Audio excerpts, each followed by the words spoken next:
sa langitan at pamurihan magpakailanman. Halina tayo magdiwang sa ngalan ng Ama at ng Anak at ng Espiritu Santo.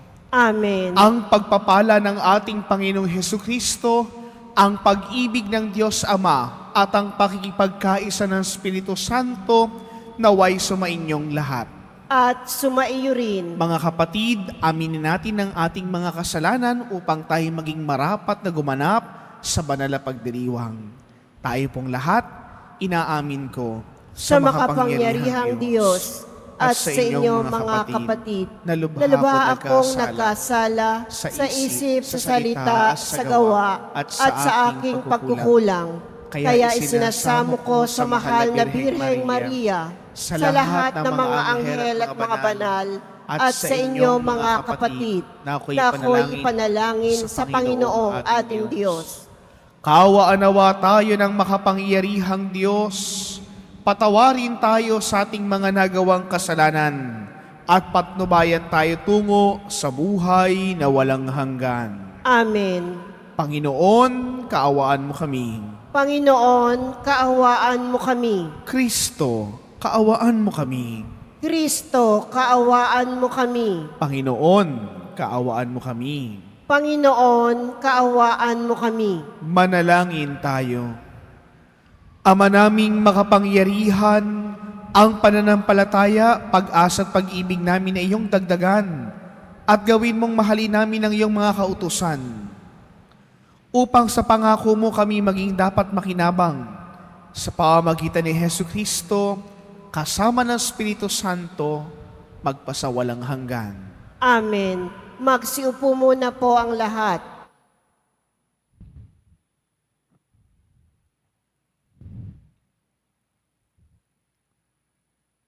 Pagbasa mula sa sulat ni Apostol San Pablo sa mga taga-Efeso.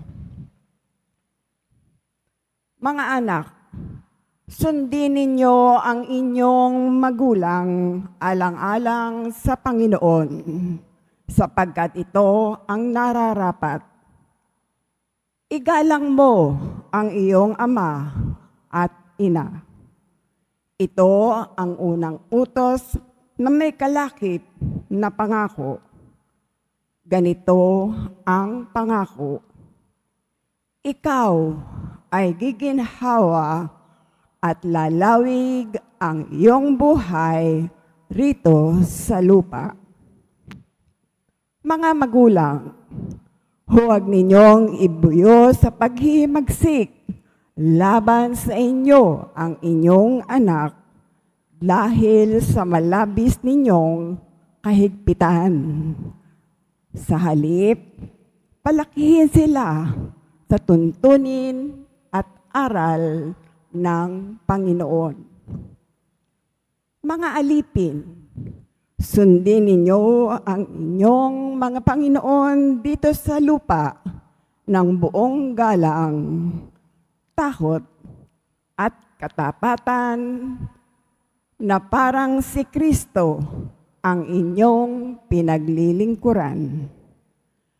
May nakakakita man o wala, ganyan ang gawin nyo. Hindi upang magbigay lugod sa mga tao, kundi dahil sa kayo'y lingkod ni Kristo at kusang loob na gumaganap ng kalooban ng Diyos. Maglingkod kayo ng may mabuting kalooban na parang sa Panginoon kayo naglilingkod at hindi sa mga tao lamang, sapagkat alam ninyong gagantihin ng Panginoon ang bawat mabuting gawa, ninuman, alipin man o malaya. Mga Panginoon, maging mabuti kayo sa inyong mga alipin at huwag silang pagbantaan. sapagkat alam ninyong kayo'y parehong alipin ng iisang Panginoon na nasa langit at walang itinatangi. Ang salita ng Diyos. Salamat sa Diyos. Ang poong Diyos ay tapat. Pangako niya'y magaganap. Ang poong Diyos ay tapat. Pangako niya'y magaganap. Magpupuring lahat sa iyo, O Panginoon, ang iyong nilalang. Lahat mong nilikha ay pupurihin ka't pasasalamatan. Babanggitin nilang tunay na dakila ang iyong kaharian at ibabalitang tunay kang dakila't makapangyarihan. Ang poong Diyos ay tapat. Pangako niya'y magaganap. Dakila mong gaway upang matalastas ng lahat ng tao. Mababatid nila ang kadakilaan ng paghahari mo. Ang paghahari mo'y sadyang walang hanggan, hindi magbabago. Ang poong Diyos ay tapat. Pangako niya'y magaganap. Di ka bibiguin sa mga pangako, pagkat ang Diyos ay tapat. Ang kanyang ginawa, kahit anito, ay mabuting lahat.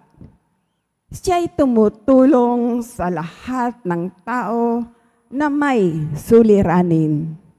Yaong inaapi, inaalis niya sa pagkagupiling. Ang poong Diyos ay tapat. Pangako niya'y magaganap. Magsitayo na po ang lahat.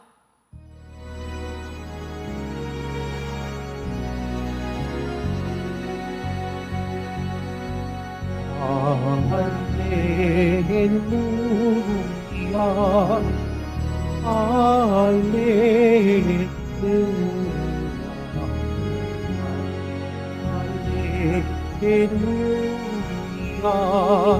Hallelujah.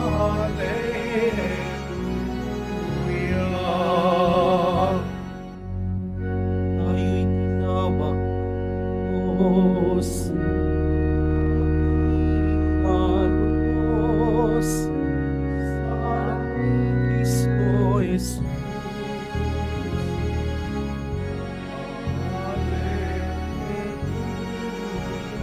Hallelujah.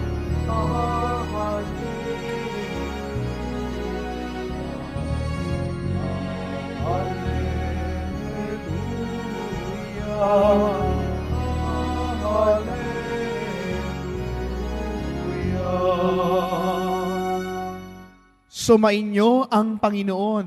At sumaiyo rin. Ang mabuting balita ng Panginoon ayon kay San Lucas. Papuri sa iyo, Panginoon. Noong panahong iyon, nagpatuloy si Jesus sa kanyang paglalakbay. Siya'y nagtuturo sa bawat bayan at nayon na kanyang dinaraanan patungong Jerusalem. May isang nagtanong sa kanya, Ginoo, kakaunti po bang maliligtas?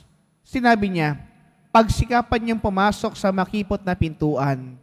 Sinasabi ko sa inyo, marami ang magpipilit na pumasok ngunit hindi makapapasok.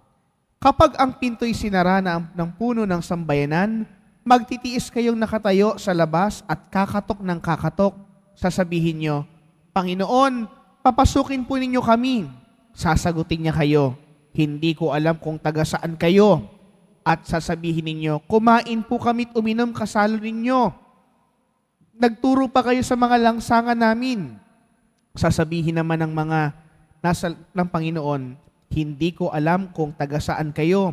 Lumayo kayo sa akin. Kayong lahat na nagsisigawa ng masama. Tatangis kayo't magagalit ang inyong ngipin.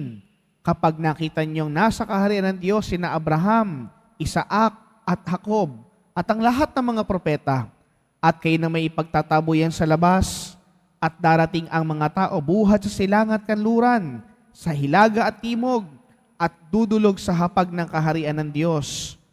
Tunay ngang may nahuhuling nauna at may naunang mahuhuli. Mga kapatid, ang mabuting balita ng Panginoon. Pinupuri ka namin, Panginoong Heso Kristo. Magsiupo muna po ang lahat. Magandang umaga po sa inyong lahat. Mga kapatid, meron po akong tanong sa inyo sa pagnilay po natin ngayong umagang ito. Sino sa inyo ang gustong makapunta sa kaharian ng Diyos? Okay. Gusto nyo makapunta? Ito po yung pangalawa kong tanong. Makakapunta ka ba sa kaharian ng Diyos? Makakapunta ka? Makakapunta ka? Hindi ka sure. Gusto ng Diyos na makapunta ka sa kanyang kaharian. Pero sa mga ginagawa mo ba sa buhay mo, makapupunta ka kaya? Mga kapatid, we are all destined to be included to the kingdom of God. Lahat tayo nakaplano makapunta sa kaharian ng langit. Pero ang tanong sa atin, sa pang-araw-araw ba nating buhay, sa atin bang pakikipagkapwa, sa atin bang pakikinig ng salita ng Diyos, sa ating pagsamba sa Panginoon, sa ating paggawa ng mabuti sa ating kapwa, tayo ba'y makakapasok at sasabihin nating, Panginoon, karapat dapat po kong maging kabahagi ng iyong kaharian. Tanungin po natin ang ating mga sarili, makapapasok kaya ako sa kaharian ng Diyos? Gusto ng Diyos, gusto mo din. Kaya lang, sa mga ginagawa natin, makapapasok nga kaya tayo?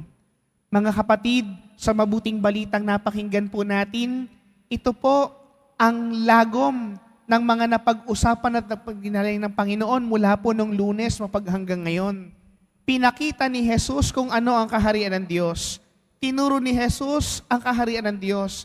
Ang kaharian daw ng Diyos ay parang butil ng mustasa.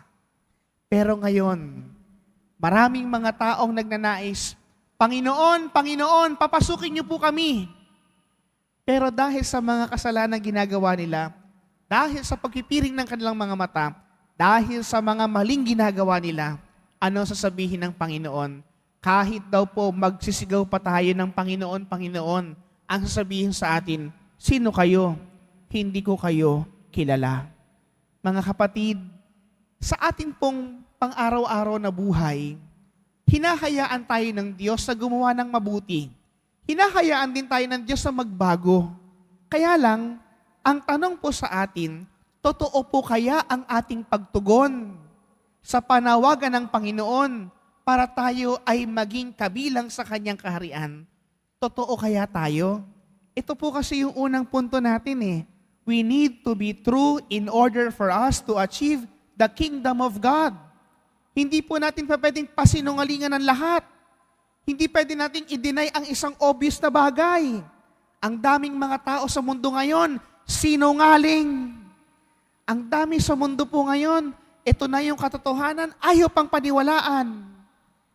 Paano natin makukuha ang kaharian ng langit? Kung tayo nabubuhay sa kadiliman, hindi ba? At kung tayo mga kapatid, ay nabubuhay sa katotohanan sa panawagan ng mabuting balita na napakinggan po natin, ito naman po yung pangalawa.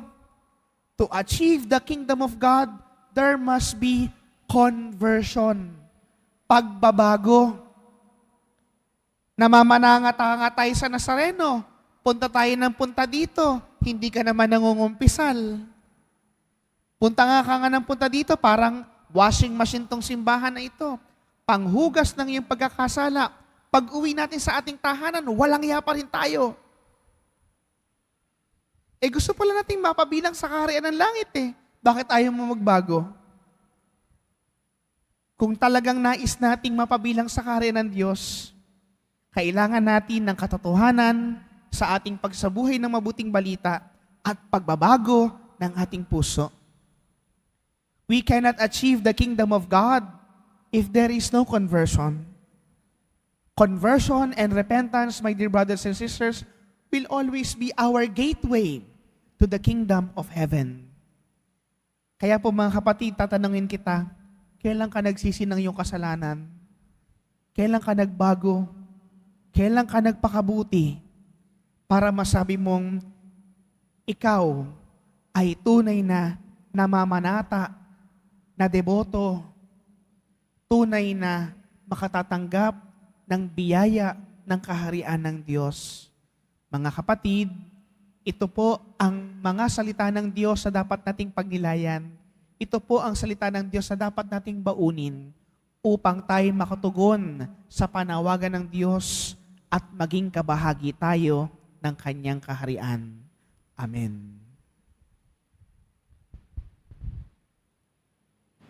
Magsitayo na po ang lahat.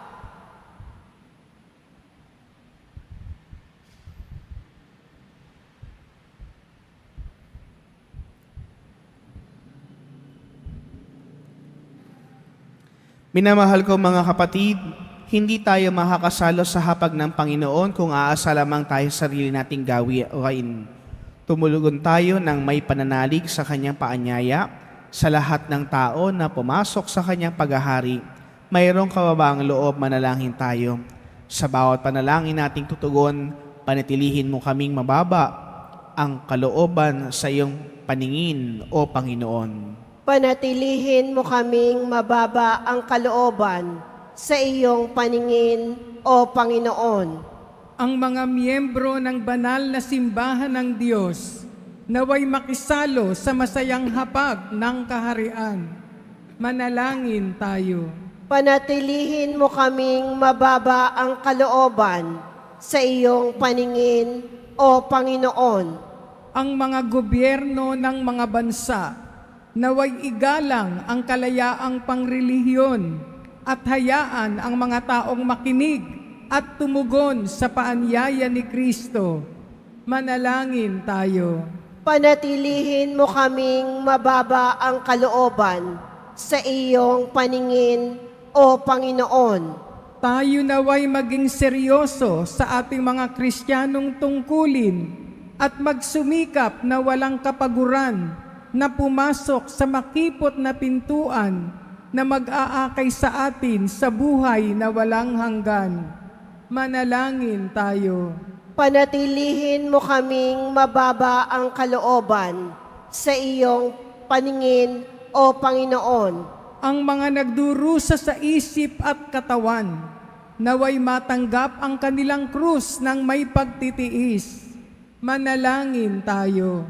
Panatilihin mo kaming mababa ang kalooban sa iyong paningin, O Panginoon. Ang mga tapat na yumao, naway tanggapin sa kaharian ng langit. Manalangin tayo. Panatilihin mo kaming mababa ang kalooban sa iyong paningin, O Panginoon. Tahimik nating itaas sa Diyos ang ating mga kahilingan at panalangin para sa banal na misang ito.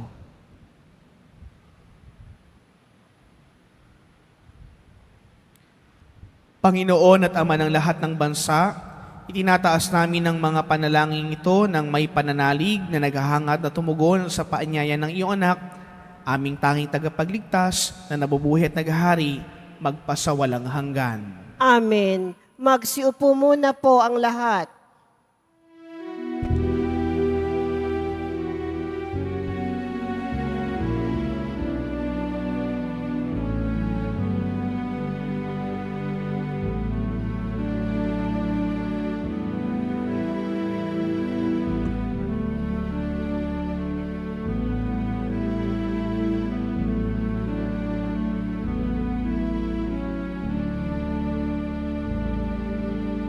Kung pinapay at anak na mula sa'yo,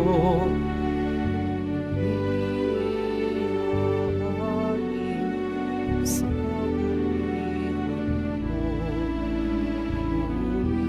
Tuwing at tanggapin alay sa'yo. Mas salamat ng puso.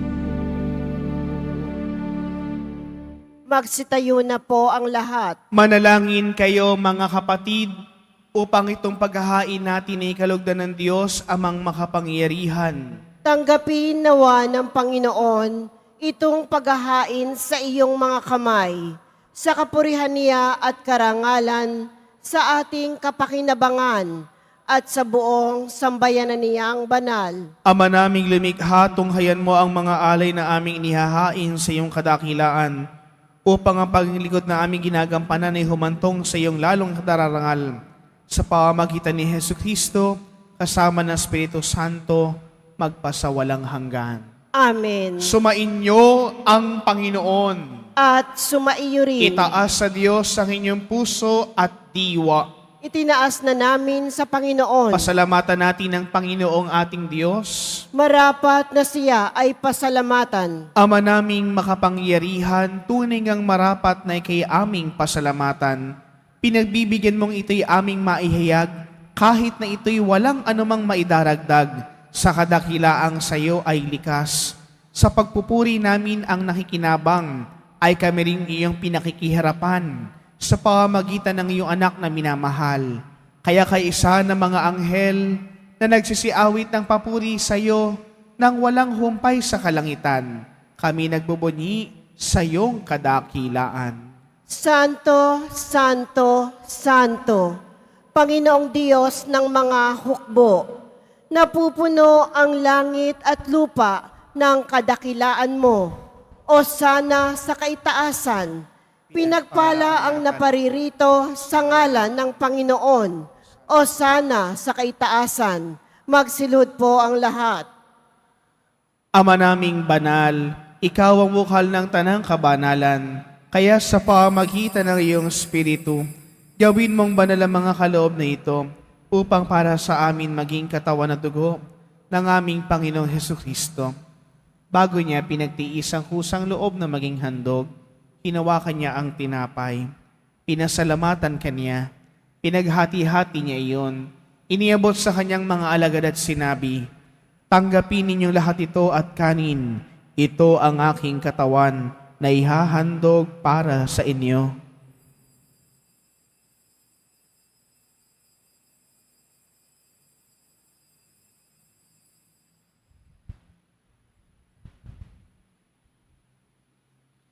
Gayun din naman ang matapos ang hapunan, hinawakan niya ang kalis. Muli kanyang pinasalamatan. Iniabot niya ang kalis sa kanyang mga alagad at sinabi, "Tanggapin ninyo lahat ito at inumin. Ito ang kalis ng aking dugo, ng bago't walang hanggang tipan. Ang aking dugo na ibubuhos para sa inyo at para sa lahat, sa ikapagpapatawad ng mga kasalanan. Gawin ninyo ito sa pag-alaala sa akin."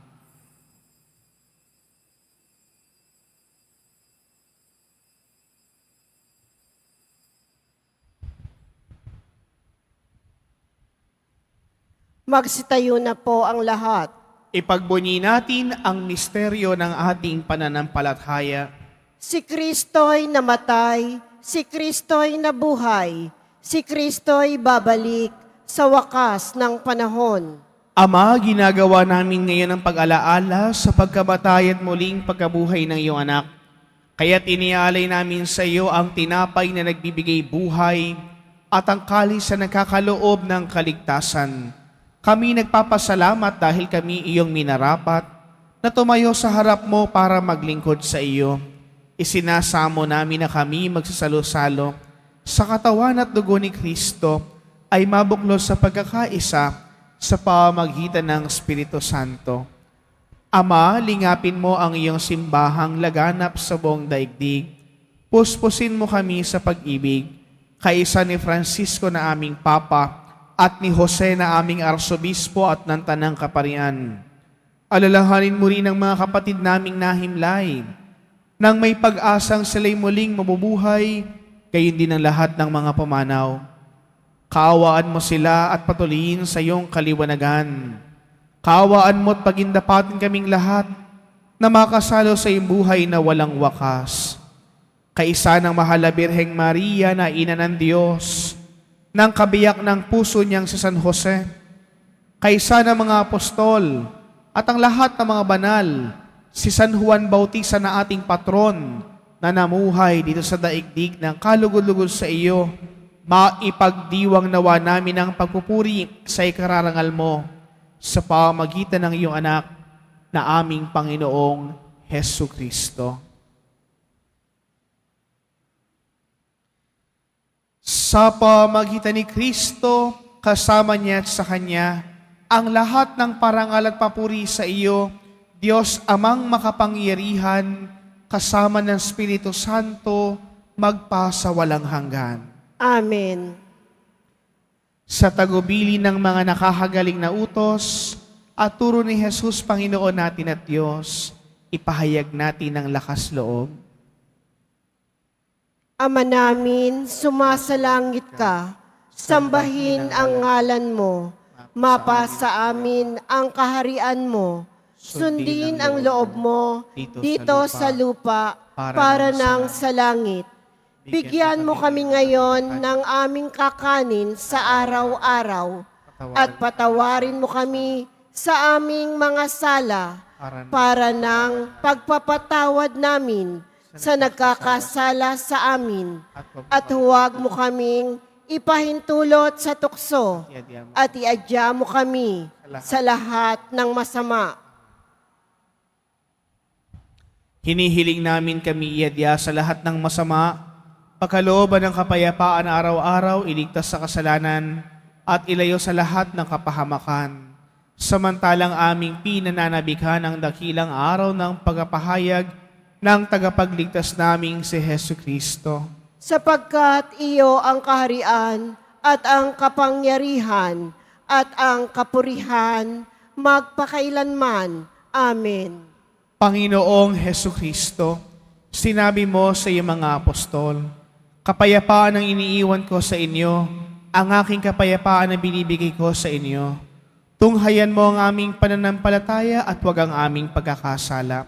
Pagkalooban mo kami ng kapayapaan at pagkakaisa, ayon sa iyong kalooban, kasama ng Espiritu Santo, magpasawalang hanggan. Amen. Ang kapayapaan ng Panginoon ay lagi nawang sumainyo. Magbigayan kayo ng kapayapaan sa bawat isa. Kordero ng Diyos na nag-aalis ng mga kasalanan ng sanlibutan, maawa ka sa amin. Kordero ng Diyos na nag-aalis ng mga kasalanan ng sanlibutan, maawa ka sa amin. Kordero ng Diyos na nag-aalis ng mga kasalanan ng sanlibutan, ipagkaloob mo sa amin ang kapayapaan. Magsilod po ang lahat.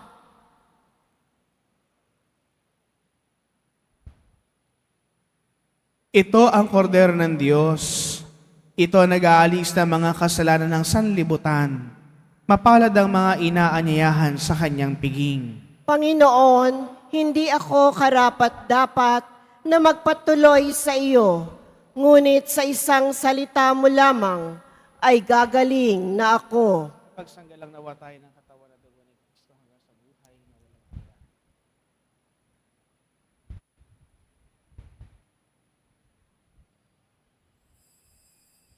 Para sa lahat ng tatanggap ng banal na komunyon, sasagot po tayo ng amen pagkasabi ng pari o ng lay minister ng katawan ni Kristo at isubo agad sa bibig bago umalis sa harapan ng pari o lay minister. Sumunod po tayo.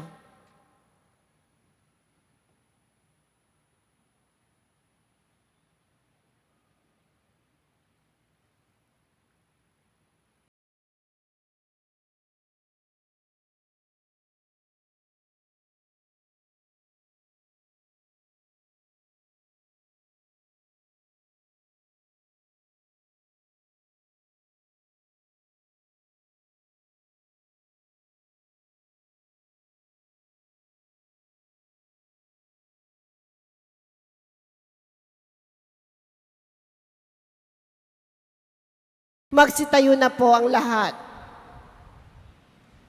Manalangin tayo. Ama naming mapagmahal, maging lubos nawa ang aming pakikinabang sa tinanggap namin sa piging mong banal, upang ang aming ginaganap ng lantaran ay siyang aming makamtang tunay sa pamamagitan ni Hesus Kristo, kasama ng Espiritu Santo, magpasawalang hanggan. Amen. Muli po sa inyo pong lahat ng mga nagsimba, mga nag-alay po ng pamisa, mga naglingkod po dito sa ating parokya at pambansang dambana, maraming salamat po sa inyong lahat. Palakpakan po natin ang bawat isa. Sumainyo ang Panginoon. At sumaiyo rin. Mahal na poong Jesus Nazareno, inihayag mo sa pamamagitan ng krus ang walang maling na pag-ibig ng Diyos sa sangkatauhan. Pakinggan mo ang kahilingan ng iyong angkan na nagsusumamo sa iyo. Makamtanawa nila ang iyong katugunan at tanggapin ang kasagutan na may utang na loob na tinatanaw. Basbasan din po ninyo ang mga daladala nilang mga imahen at dasalan. Sa pamamagitan ng bendisyon na ito, naway maalala nila ang mga pangako lang noon sa binyag na ikay kanilang ibigin at paglilingkuran bilang Panginoon magpa sa walang hanggan. Amen. At pagpalain kayo ng makapangyarihang Diyos, ng Ama at ng Anak at ng Espiritu Santo. Amen. Naihandog na ang banal na misa, humayo kayong taglayang kapayapaan ng poong Jesus Nazareno. Salamat sa Diyos.